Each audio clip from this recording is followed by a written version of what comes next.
আসসালামু আলাইকুম রহমতুল্লাহি ওবরকাতুহু। সম্মানিত দর্শক, একটি বিষয় মানুষের মুখে মুখে ফিরছে। সেটি হলো খুব দ্রুত আওয়ামী লীগের কিছু নেতাকে ফাঁসিতে লটকানো হবে এবং এটা এতটা ব্যাপকভাবে আলোচিত হচ্ছে যেটি বলার মতো নয়। এমনকি যখন জামাত নেতাদের বিচার চলছিল, তো সেখানে ফাঁসি হবে কি হবে না, কে বাঁচবে কি বাঁচবে না, বা এটা শেষ পর্যন্ত করা হবে কি হবে না, তারপরে জামাত শেষ পর্যন্ত লবিস্ট ফার্ম নিয়োগ করে সফল হবে কি হবে না, এগুলো নিয়ে নানা রকম বিতর্ক ছিল। এমনকি সরকারের মধ্যে দ্বিধা ছিল, দ্বন্দ্ব ছিল এবং জনগণ আসলে বিশ্বাস করতে পারেনি। যেমন দেলোয়ার হোসেন সাঈদীর ফাঁসি হবে না বা হওয়া উচিত নয়, এটা নিয়ে সরকারের ভিতরে, আওয়ামী লীগ সরকারের ভিতরে বাইরে দ্বিধা ছিল, দ্বন্দ্ব ছিল, বক্তব্য ছিল, কাউন্টার বক্তব্য ছিল, এরকম নানা বিষয় ছিল। কিন্তু যখন কোনো একটা বিষয় জনগণের মুখে মুখে চলে আসে, তখন আসলে সেই বিষয়গুলো ঘটে।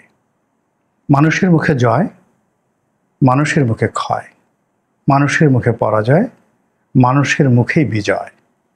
এটি প্রকৃতির বিধান। আল্লাহ যখন কোনো কিছু ঘটাতে চান, তখন তিনি মানুষের মুখ দিয়ে, তার বান্দাদের মুখ দিয়ে এই কথাগুলো বলিয়ে ফেলেন। ২ নম্বর হলো যে, যখন কোনো একটা ঘটনা ঘটে, প্রকৃতি সিগন্যাল দেয়, নানা রকম সিগন্যাল দেয়, এবং সেই সিগন্যালের বাইরে কখনো কোনো ঘটনা ঘটে না। বসন্তের সময় কোকিল ডাকে, ফুল ফোটে, মৃদুমন্দ বাতাস, ইংরেজিতে যেটিকে বলা হয় ব্রিজ, সেই মৃদুমন্দ বাতাস প্রবাহিত হয়, আপনি বুঝতে পারেন বসন্ত আসছে। শীত যখন আসে, গ্রীষ্ম আসে, আমরা সবাই টের পাই। কিন্তু কালবৈশাখী শুরু হওয়ার আগে কিছু আলামত আপনি বুঝতে পারেন যে কালবৈশাখী হবে। যখন ভূমিকম্প হবে, তখন প্রকৃতির কিছু প্রাণী অস্বাভাবিক অস্থিরতা দেখায় এবং আপনি বুঝতে পারবেন যে ভূমিকম্প হচ্ছে। যেমন সাপ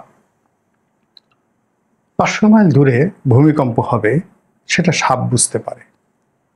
এরকম প্রকৃতিতে নানা রকম ঘটনা ঘটে।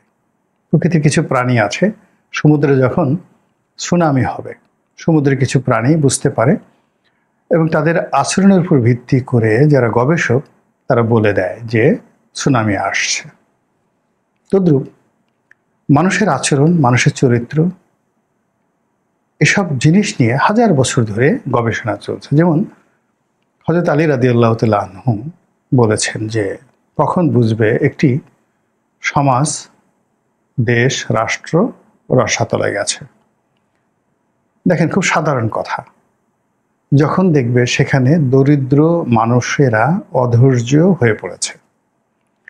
আপনি আমাদের দেশের সাধারণ মানুষ যারা আছে, তাদেরকে দেখবেন যে কিছু হলেই তারা খুব আলহামদুলিল্লাহ, ভালো আছে, কখনো অভিযোগ করে না। একটা রিক্সাওয়ালা, সাধারণ মানুষ, গরিব, খেটে খাওয়া মানুষ, পরনে কাপড় নেই, কিন্তু অসীম ধৈর্য। জিজ্ঞেস করলে বলবো আলহামদুলিল্লাহ, ভালো আছি, পেটে ক্ষুধা না, কোনো সমস্যা নেই, ভালো আছি। এটা হলো আল্লাহর পক্ষ থেকে গরিবদের জন্য একটা নিয়ামত। তো এই গরিব যখন অধৈর্য হয়ে যায়, অস্থির হয়ে যায়, গালাগাল করে এবং অবাধ্য, কোনো কিছুতেই তারা আর অনুগত থাকে না, ভয় ডর থাকে না, তখন সেই সমাজটি, রাষ্ট্র, দেশ রসাতলে গেছে। এটা বুঝতে হবে। কে বলেছেন? আলী রাদিয়াল্লাহু তাআলা আনহু। জিনিসটা বুঝে দেখেন যে কি জ্ঞানের আধার তিনি ছিলেন। এখন আমাদের দেশের গরিব মানুষের অবস্থা দেখেন, চিন্তা করেন। এরপর উনি বলেছেন যে ধনীরা দেখবেন কৃপণ হয়ে গেছে। এটাও একটা বিরাট ব্যাপার, সাইকোলজিক্যাল ব্যাপার। ধনীরা, আল্লাহ যখন ধন সম্পদ দেন বা কেউ যখন অর্জন করে, এমনকি ডাকাত, মানে সেও রবিনহুড হওয়ার চেষ্টা করে, চোর, সে চৌধুরী হওয়ার চেষ্টা করে, যে আমি এতকাল চুরি চামারি করেছি, এখন বড় একটা বাড়ি করব, দান খয়রাত করব, আমি এখন চৌধুরী হব। তারপরে যাকে বলা হয় অন্য নিচু বংশ বা নিম্ন বর্ণ থেকে টাকা পয়সার মালিক হয়েছে, তাকে জমিদারি কিনতে হবে, তারপরে তাকে নমিনেশন কিনতে হবে, এমপি হতে হবে, মন্ত্রী হতে হবে, এই জিনিসগুলো থাকে। কিন্তু এমন একটা সময় আসে যে মানুষ আর এই জিনিসগুলো হতে চায় না। সে তার টাকাটা লুকিয়ে রাখে, খরচ করতে চায় না এবং কৃপণ হয়ে যায়, দান খয়রাত কোনো কিছু করে না, সমাজ রসাতলে যাবে। টাকা হলেই মানুষ এই ভালো কাজগুলো করতে চায়। আর যখনই একটা সমাজে টাকাওয়ালারা টাকাটা লুকিয়ে ফেলে, টাকাটা ব্যাংক থেকে সরিয়ে ফেলে, টাকাটা পাচার করে দেয়, টাকাটা সে শো করে না, 1000 কোটি টাকার মালিক কিন্তু ছেঁড়া গেঞ্জি পরে সে ঘুরতে থাকে, ইট মিনস সমাজটা রসাতলে গেছে। আর অযোগ্য লোক রাষ্ট্র ক্ষমতায় বসে, মূর্খরা এখানে পণ্ডিতদের উপর আধিপত্য বিস্তার করে। বোঝার চেষ্টা করেন। তো এগুলো মানে মানুষকে নিয়ে এই কথাগুলো তো সে 1400 বছর আগে হযরত আলী রাদিয়াল্লাহু তাআলা আনহু বলেছেন। আবার আপনি যদি আরও আগে যান, এরিস্টটল, সক্রেটিস, প্লেটো, সফোক্লিস, আরও অনেকে, কনফুসিয়াস, তাও, আমাদের ভারতবর্ষের মনু, যে মনুসংহিতা থেকে শুরু করে ভারতের যে সকল বিখ্যাত বিখ্যাত পণ্ডিত রয়েছে, সে কালিদাস থেকে শুরু করে সেই বাল্মীকি, সবাই এ সকল কথা বলে গেছেন। মানুষের মুখে জয়, মানুষের মুখে ক্ষয়। তো এই মানুষের মুখ দিয়ে একটা সময় বের হয়ে গিয়েছিল যে শেখ হাসিনা পালিয়ে যাবেন, আওয়ামী লীগের পতন হবে এবং পালানোর রাস্তা পাবে না। এরকম কথা দেখেন 2022-23 সনে জনগণের মুখে বের হয়ে গেল।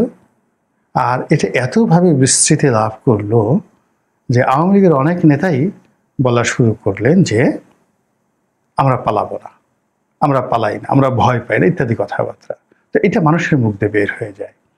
ঠিক এই সময়টিতে মানুষের মুখ দিয়ে অনেকগুলো কথা বের হয়ে গেছে যে ইউনূস ভালো করতে পারবে না, ইউনূস টিকতে পারবে না, এই উপদেষ্টাদের পালাতে হবে, কেউ বলছে পালানোর জায়গা পাবে না।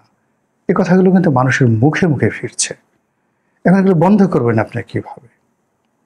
আবার একইভাবে এই যে বলা হচ্ছে যে আওয়ামী লীগের যে নেতাদেরকে আটক করা হয়েছে, নির্বাচনের আগে তাদেরকে ফাঁসিতে লটকানো হবে। কিভাবে হবে, কি হবে, উই ডোন্ট নো। এটা সম্ভব, আদৌ সম্ভব, আইনগতভাবে সম্ভব কিনা, বিচারকরা কেন এই কাজ করতে যাবেন, ইত্যাদি ইত্যাদি, হাইকোর্টে যাবে, বহু বছর লাগবে, মানে এগুলো ডাজ নট ম্যাটার। কিন্তু মানুষের মুখ দিয়ে বের হয়ে গেছে যে নির্বাচনের আগে আওয়ামী লীগের কয়েকজন নেতাকে ফাঁসিতে টানানো হবে এবং নামও পাবলিকের মুখে মুখে চলে আসছে।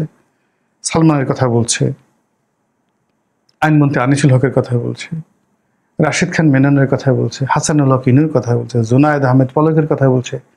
কিন্তু কেউ কিন্তু শাহজাহান খান, দীপুমণি, আমির হোসেন আমু, তারাও তো জেলে, তাদের কথা কিন্তু কেউ বলছে না। ওই যে খাদ্যমন্ত্রী কামরুল ছিল, ওনার কথা কিন্তু কেউ বলছে না যে কামরুলকে ফাঁসিতে টানানো হবে। সে তো আইনমন্ত্রী ছিল, সেও তার নেতৃত্বে তো জামাতের লোকজন হয়েছে, কিন্তু তাকে ফাঁসি দেওয়া হবে এই কথা কেউ বলছে না। কিন্তু এই নামগুলো আমি বুঝি না কেন ইন্নু সাহেবের নাম আসছে, কেন পাবলিক ইন্নু সাহেবের নাম বলছে, কেন রাশিদ খান মেনন কি করেছেন? তিনি ভিন্ন একটা দলের মানুষ, তিনি ব্যক্তিগতভাবে দুর্নীতি করেছেন, এটা কিন্তু তিনি তো বিরক্তিকর ছিলেন না, মাঝে মধ্যে অনেক সত্য কথা বলতেন যেটা শেখ হাসিনার বিরুদ্ধে চলে যেত। ফাঁসির লিস্টে কেন তার নাম আসছে আমি বুঝি না, কিন্তু মানুষের মুখে এটা রীতিমতো মশহুর হয়ে গেছে। আল্লাহ ভালো জানেন কি হবে না হবে। মানুষের মুখে জয়, মানুষের মুখে ক্ষয় যদি এটা হয়ে থাকে, তাহলে এই দুর্ঘটনা মানে বাংলাদেশে একটা নতুন যাকে বলা হয় অধ্যায় শুরু হবে। দ্বিতীয় যে বিষয়টি বলতে চাই সেটি হলো নির্বাচন।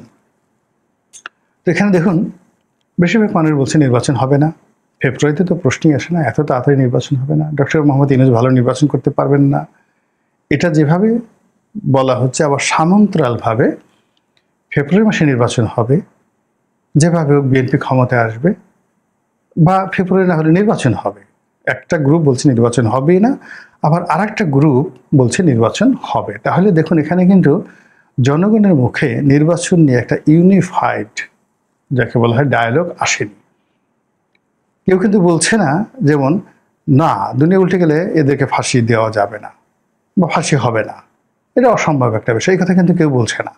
কিন্তু নির্বাচনের ব্যাপারে একটা পক্ষ যেভাবে বলছে আর একটা পক্ষ বিতর্ক করছে। তো যেখানে বিতর্ক আছে সেখানে কিন্তু অস্তিত্ব থাকে, মানে নির্বাচন টুডে অর টুমরো হবে। কিন্তু এক পক্ষ যদি বলতো যে নির্বাচন একেবারে হবেই না, এবং সবাই যদি বলতে হবে না, তাহলে সেটা নিয়ে আর একটা ব্যাপার ছিল। কাজেই নির্বাচন প্রসঙ্গটা আছে, কিন্তু যেটা ভয়ানক সেটা হলো এই যে নির্বাচনের আগে আওয়ামী লীগকে ভয় দেখানোর জন্য, আওয়ামী লীগকে নিয়ন্ত্রণ করার জন্য এবং জনগণের মধ্যে আওয়ামী বিদ্বেষ এবং আওয়ামী ভীতি তৈরি করার জন্য আওয়ামী লীগের নেতাদেরকে টার্গেট করে ফাঁসিতে ঝুলানোর যে কথা মানুষের মুখে মুখে ফুটে উঠেছে, এটাই হলো একটা ডেঞ্জারাস লক্ষণ।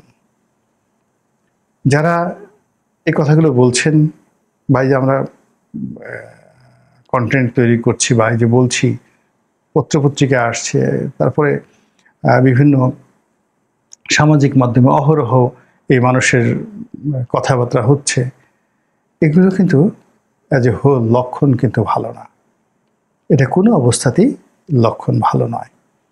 এর কারণ হলো তাড়াহুড়ো করে যে কোনো জিনিস করা, তারপরে প্রতিহিংসা চরিতার্থ করা, এবং টার্গেট করে কোনো কাজ করলে যে ভালো হয় না। আয়নাঘরে যাদেরকে ঢুকানো হয়েছে, আপনি চিন্তা করেন, আয়নাঘরে মীর কাসিমের ছেলেকে ঢুকানো হয়েছে, গোলাম আজম সাহেবের ছেলেকে ঢুকানো হয়েছে, সালাউদ্দিন কাদের চৌধুরী সাহেবের ছেলেকে ঢুকানো হয়েছে। এখন তাদের নেতৃত্বে তারা স্বাক্ষর দিচ্ছেন, এবং সেখানে ডিজিএফআই এর 5 জন মহাপরিচালক, লেফটেন্যান্ট জেনারেল পদমর্যাদার সহ প্রায় 23 জন সামরিক কর্মকর্তার বিরুদ্ধে মামলা। কল্পনা করতে পারেন? খালি একটা ঘরের মধ্যে ঢুকিয়ে তাদেরকে বাঁচিয়ে রেখেছেন আর নির্যাতন করেছেন, গান জোরে জোরে গান বাজিয়েছেন যেন তারা বুঝতে না পারে। তার পরিণতিতে যদি এটা হয়, তাহলে খুব তাড়াহুড়ো করে এই যে ইনু সাহেব, মেনন সাহেব, মানে যাদের নাম ফাঁসির তালিকায় এসে যে ভাইব তৈরি করা হয়েছে, এটা হবে কি হবে না আল্লাহ ভালো জানেন। যেহেতু মানুষের মুখে উঠে গেছে, এই জন্য আমি খুব আতঙ্কগ্রস্ত। কিন্তু যেটা যদি হয়, এটা যদি হয়, আগামীতে এটার যে ইফেক্টটা হবে, সাইড ইফেক্টটা হবে, আফটার ইফেক্টটা হবে, এটা এতটা ভয়াবহ, এতটা ভয়ঙ্কর হবে, যেটা পুরো আমাদের সমাজের ভিত্তিমূলকে নাড়িয়ে দেবে। সমাজের ভিত্তিমূল নড়লে রাষ্ট্রের ভিত্তিমূলও কিন্তু নড়ে যাবে। মহান আল্লাহ ভালো জানেন। শুধু যে বিষয়গুলো আমি জানি বা আমি শুনেছি, সেই কথাগুলো বললাম। ভুল ত্রুটির জন্য আল্লাহর কাছে মাপ চাই। আসসালামু আলাইকুম ওয়া রাহমাতুল্লাহি ওয়া বারাকাতুহু।